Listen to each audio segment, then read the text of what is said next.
Stuart Nash. Mr Speaker, thank you very much. I'm not too sure what Mr Kennedy Graham was talking about, but what I want to do today is celebrate all that is Rocket Lab. I think this is absolutely fantastic.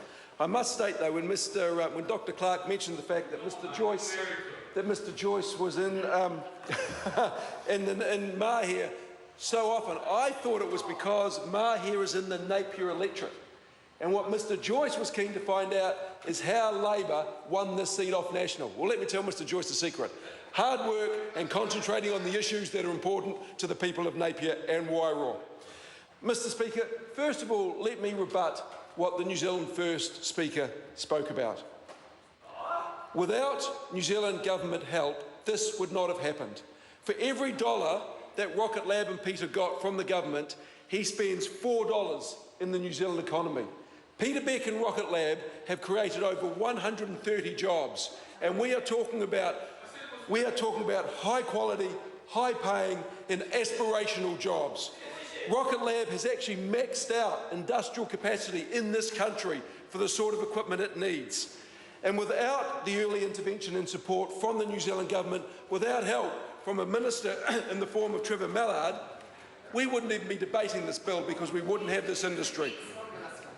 In fact, what Rocket Lab and Peter Beck have done is put New Zealand on the map and open doors into worlds that would not exist without this. In fact, Peter Beck has just won the title of Entrepreneur of the Year, and I congratulate him for that. Now, there are a couple of speakers who have talked about the number 8 fencing wire mentality. Well, Mr Speaker, anyone that has been through the Rocket Lab will know there is nothing number 8 fencing wire mentality about Rocket Lab. This is massive innovation, extremely high-tech equipment, a group of very, very intelligent and engaged individuals. In fact, some of the best in the world. But what Mr Beck has to be careful about actually is who he employs. Because not only can this launch satellites and rockets into space, it actually also can launch intercontinental ballistic missiles.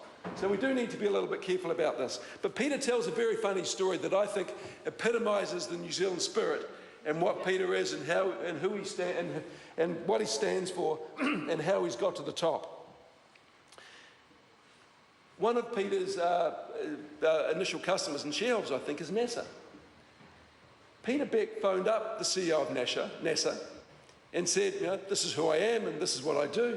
And the NASA CEO thought that Peter had gone through the various channels to get to him. No, Peter just found out who the guy was, picked up the phone and called him. And when the guy found out that this is what Peter had done, he was astounded, but he called him the Kiwi, and he loved this attitude. He loved the can-do attitude. And this is what has made Rocket Lab as successful as it is today.